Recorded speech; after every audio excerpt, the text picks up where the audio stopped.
Good evening, Colorado. September 15th, 2021 for Colorado Oil and Gas Commission evening public hearing. Thank you all for attending, and my name is John Messner. I am acting chair tonight.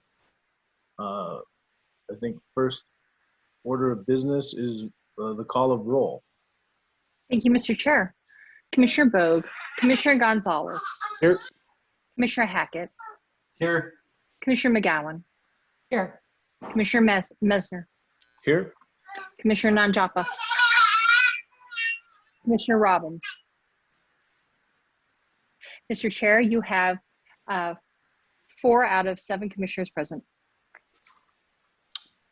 Thank you, Ms. Larson, and that is a quorum, and so I will call the meeting to order. First item of business is public comment. On Wednesday evenings, we have public comment. Give public commenters 5 minutes, which is slightly longer than our typical Wednesday public hearings. I think we have 3 public commenters signed up this evening. We did receive some written comment as well. We do take both oral and written public comment. We received public comment in a written format from Tom Stumpf, Joyce Lisbon, Janice Brown, and Isaac Chesler. So with that, I think Mrs. Christensen is our first public commenter. Pardon me, Chair. Oh, yes, pardon me, AAG Davenport. If you would share some thoughts with us. Thank you. Commissioners, I do want to note that this is a matter that has been raised a couple of times in public comment already, but beginning on August 10th of this year, the Commission began an adjudicatory hearing on the matter of staff of the COGCC v. KP Kaufman, docket number 2011-00261. The Commission provided opportunities for the public to comment on that hearing before it began. That hearing is ongoing and will continue through at least September 21, 2021. To maintain a fair hearing that provides the parties with due process, the Commission decided it would not be appropriate to accept public comment into the record or to consider public comments. Consistent with that decision, the Commission will not accept public comments today on the KPK enforcement matter.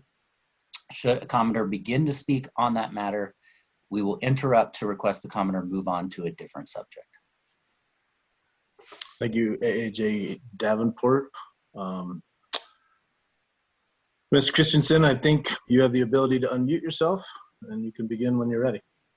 All right, thank you, Commission. My name is Kate Christensen. I'm with 350 Colorado, and I would like to thank the Commission in advance. My comments might go a minute or 2 over, and I would appreciate being heard for all my comments. On August 30th, the Commission received a letter signed by 30 organizations representing tens of thousands of Coloradans, and we have yet to receive a response from the Commission over the past 2 weeks. So I'm going to share that letter now and ask when we might expect a response. Commissioners, we, the undersigned, are writing to urge you to pause the issuance of new drilling permits until the Colorado Oil and Gas Conservation Commission enacts and implements needed updates to the state's financial assurance regulations for the oil and gas industry. Additionally, we ask that you prevent the transfer of assets and liabilities prior to the effective date of the updated financial assurance regulations. In light of the Commission's delay in adopting new and required rules regarding financial assurances for the oil and gas sector, we are gravely concerned that outstanding cleanup liabilities and costs, which are already significant, are likely to mount in the coming months. These liabilities are currently on the shoulders of Colorado taxpayers. It is critical that while the Commission works to address inadequate financial assurance regulations, that the problem not be made worse. Allowing permits and transfers to continue under status quo without adequate financial assurances that operators are able to shoulder their responsibilities to protect the public imposes financial and safety risks on Colorado. The legislative mandate for the Commission's financial assurance rulemaking was approved in 2019, roughly 3 years before the anticipated date for the finalization of the rules. While updates to other rules were implicitly required by modifications to the mandate of the Commission, financial assurance rulemaking was one of the few specifically required rulemaking processes and the only one remaining unperformed. The Commission has prioritized other rulemakings to come ahead of financial assurances and delayed this essential rulemaking repeatedly. However, it has not taken any similar slow approach to the issuance of new permits. Since the spring of 2019, the Commission has approved over 3,100 new wells, none of which possess adequate financial assurances. The 3-month delay in this rulemaking also creates significant new risks around the issue of ensuring the new financial assurance rules will accomplish their objective. With a 3-month head start, the industry is almost certainly currently working on strategies around how to use transfers, corporate restructuring, and other business legislation ahead of any new rules. Any benefit from these strategies to industry will be at the expense of the people of Colorado. The industry profits that are reaped from this delay will increase the risk to public health and the environment by providing the opportunity for ownership restructuring that shifts the risks and liabilities to the public. It is more than a question of who pays for orphan well cleanup. It can take years to move defunct operators into the orphan well program and years for orphan wells to be addressed after they are. Meanwhile, these abandoned and neglected facilities leak and spill, including dangerous and climate-changing methane gas. In February of this year, in Louisiana, a 14-year-old girl named Zaylee Gail Day Smith was killed when an abandoned oil tank she was playing on exploded. The delay in properly and permanently plugging wells and reclaiming wells, facilities, and sites costs lives. The Commission has the authority to find that the transfer of permits cannot occur until after the financial assurances rulemaking is complete under Rule 218E2, because those permits are not currently in compliance with the Act, which requires that every operator provide assurance that is capable of meeting every obligation imposed by all of the Commission's rules rather than just a few sections of the rules.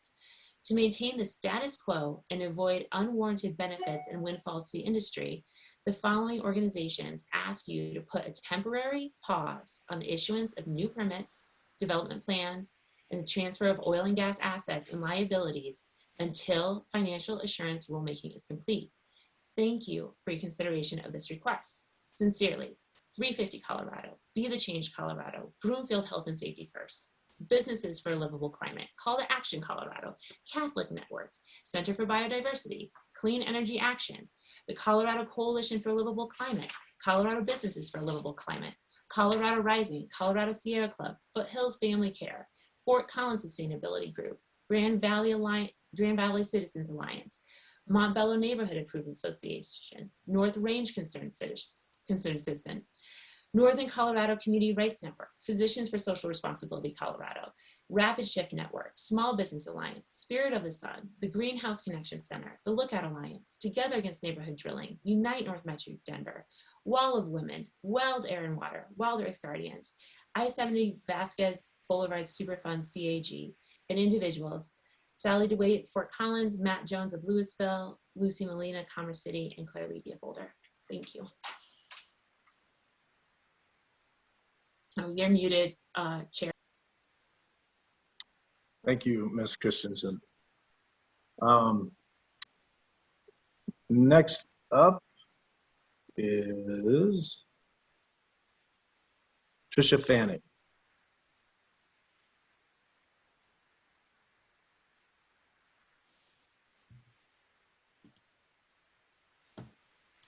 Good evening, Commissioners.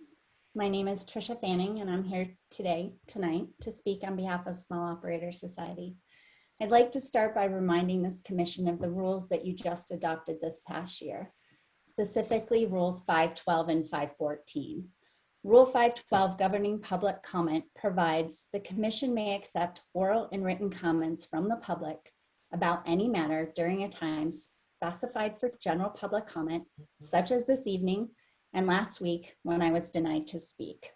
If the Commission, administrative law judge, or a hearing officer receives public comments concerning an adjudicatory proceeding to be heard, the public comments will be included in administrative record for a proceeding. Parties to a proceeding may not provide public comment in that proceeding. They are considered part of the public for comment. They are not considered part of the public for comment purposes. Rule 514 states, the purpose of Rule 514 is to ensure that the Commission's decisions are free from personal bias and that its decision-making processes are consistent with the concept of fundamental fairness. This Rule 514 should be construed and applied to further the objectives of fair and impartial decision-making. To achieve these standards, commissioners, ALJs, and hearing officers should discharge their responsibilities with high integrity, respect and comply with the law. Their conduct at all times should promote public confidence in the integrity and impartiality of the Commission and not lend the prestige of this office to advance their own private interests or the private interest of others, nor should they convey or permit others to convey the impression that special influence can be brought to bear on them. Also, make clear that in the performance of its official duties, the Commission, the administrative law judge, a hearing officer will apply the following standards. Be faithful to and constantly strive to improve its competence in statutory and regulatory principles and to be unswayed by partisan interest, public clamor, or fear of criticism, to maintain order and decorum in a proceeding before it, to be patient, dignified, courteous, and to require similar conduct of attorneys, staffs, and other subject to the discretion and control, to afford every person who is legally interested in a proceeding the full right to be heard according to the law, to diligently discharge its administrative responsibilities, maintain professional confidence in the Commission administration, and to facilitate the performance of administrative responsibilities of other staff officials. SOS re-emphasizes these rules because we believe it's extremely important that they set in the standards that we hope this Commission takes seriously and will follow as we move forward with implementation. We are simply asking this Commission to take its own oath and corresponding responsibility to carry out the letter and the spirit of these rules seriously and to afford us the opportunities that you have provided to others that have significantly different perspectives.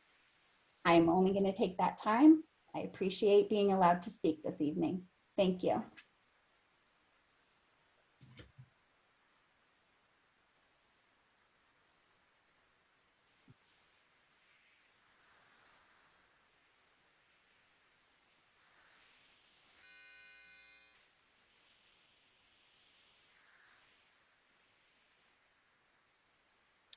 Mr. Chair, next up we have Christopher McGough. Oh, I was muted again. Sorry. Yes.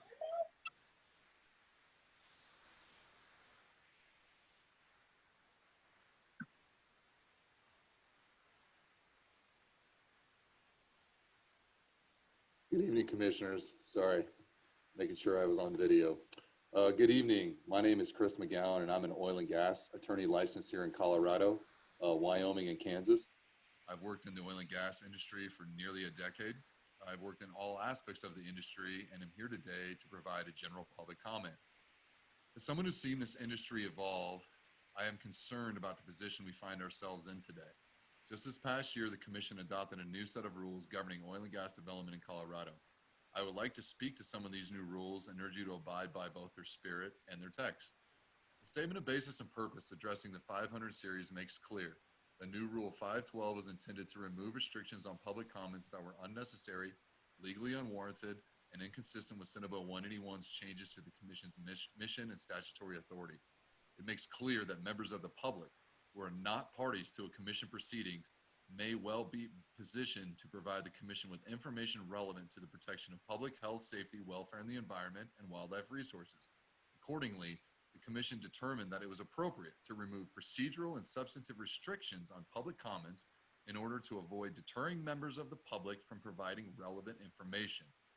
Further, in Rule 512A, the Commission adopted a rule governing general public comments sessions, which will allow the public to comment and address any matter during a time specified by the Commission for general public comment. 512B provides rules for public comments in an adjudicatory proceeding. A timely and relevant public comment will be considered part of the administrative record for an adjudicatory proceeding.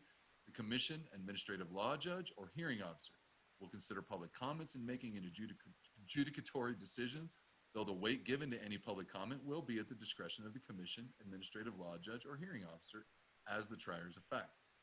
Indeed, Rule 512C further clarifies that parties to a proceeding may not provide public comments, as parties are restricted to the scope of written and oral input allowed by a case management order and may not use the public comment process to provide additional testimony. Finally, a party to an adjudicatory proceeding may not object to a public comment. We believe it is important to reiterate these principles to you today in light of the recent developments surrounding public comments and the restrictions being placed on certain individuals. It is of the utmost importance to both this commission and the public at large to ensure that a vibrant, robust public comment process be put in place and adhered to at all times. This allows for all interested individuals or entities to be heard and the commission to consider these comments as clearly stated in the statement of basis and purpose. And finally, this is important to the broader principles of fairness and transparency. When individuals are not allowed to express their concerns or perspectives, we believe it sends the message to those parties that their voice doesn't matter. And while that may not be your intent, it is certainly the way it is being perceived. Thus, we believe it to be in the best interest of everyone that you allow even those with whom you disagree to have a voice, and urge you going forward to ensure that anyone who wants to speak be allowed to do so, comported with both the spirit and letter of the commission rules. I will yield the remainder of my time. Thanks for allowing me to speak this evening. Thank you, Mr. McGough. Ms. Larson, I believe that's the last public commenter. Is that correct? That is correct. Okay. And so next up on the agenda is the consent agenda. Does anyone have any questions about the consent agenda? Seeing none, I would entertain a motion on the consent agenda. Move to approve the consent agenda. Second. We have a motion and a second. Is there any further discussion? All those in favor signify by saying aye. Aye. Aye. Any opposed? Consent agenda passes. Next on the agenda is the commissioner comments. Do any commissioners wish to provide comment? Commissioner McGough. Thank you, Mr. Chair. And I'm wondering if Hearings Manager Larson could clarify for me. I believe that SOS already submitted comments. There are comments about what I think they just were testifying about in the docket. So what are the, or maybe AAG Davenport can help me here. What are the rules around submitting comments for hearings in front of the commission? Because I believe that somebody already has via in writing. And so I just want to make sure that it's clear to folks how they might participate if we're not doing it in public comment, in the public comments type of forum. And I believe AAG Sorry, Davenport. probably better for AAG Davenport. I apologize. No, that's fine. AAG Davenport.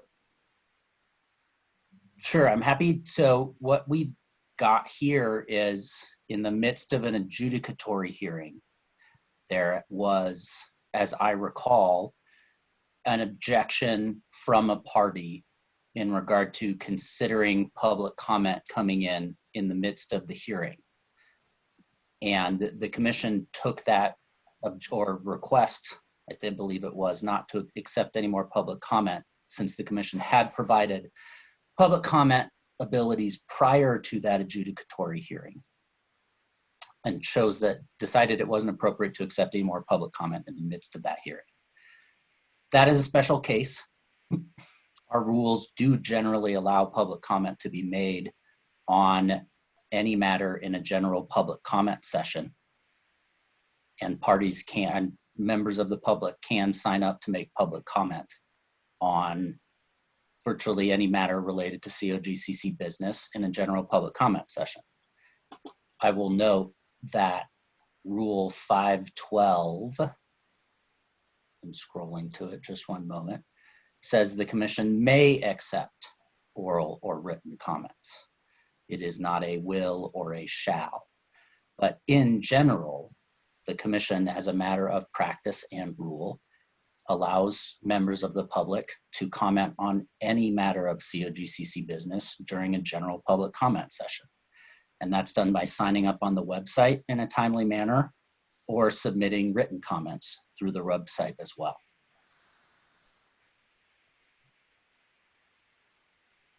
Commissioner McGough? Thank you, thank you. So AG Davenport, could you explain to me if someone wanted to submit written comments as part of, and I'm not sure I'm explaining myself very well, as part of the hearing docket, not just public comment, but I'm going to submit something into the, I'm having a hard time not talking about what I know we're talking about, sorry. So one of the public commenters has submitted a comment that's in the docket. How did that happen? Perhaps it's better to talk about this tomorrow when we actually open the hearing on that particular matter. Okay, I think I'd appreciate a little bit of background and maybe just some clarification for folks who seem frustrated about what a party requested of the commission and what we're trying to honor, but also trying to make sure that folks who want to participate understand the avenue through which they may do so.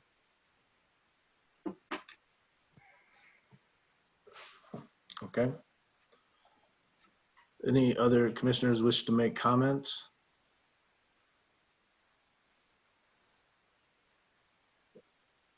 Okay, we have reached the end of our agenda. If there are no additional commissioner comments, I would entertain a motion to adjourn. So moved. Second. All right, there's a motion to adjourn. All those in favor signify by saying aye. Aye. Aye. Any opposed? Thank you, everyone. We'll talk to you later.